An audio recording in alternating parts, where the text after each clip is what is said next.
Hello po, ako nga pala si Jeric 17. Nag-antipolo po ako.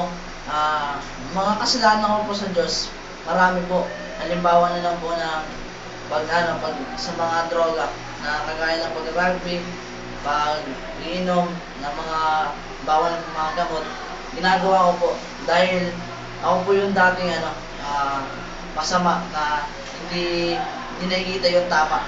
At one time po, nagnakaw po kami. Tapos yun po, yung pagnakaw ko po, parang nahuli po ako, tapos nakulong din po ako.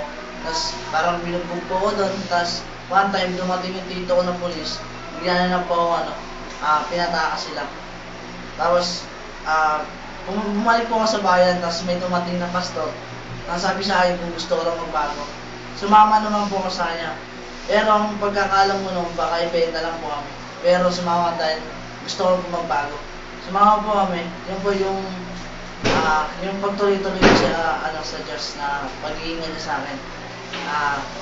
Ginawa ko yung the best na para magbago ako.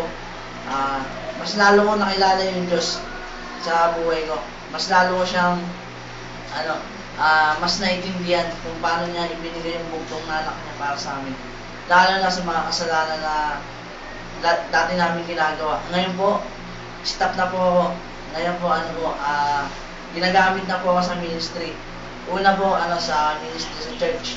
Isa po akong drummer sa church namin. At pangalawang ministry po, dito sa city, na na pinagkatiwalaan po ako ng mga staff na bilang sa junior staff sa baba. Ayun.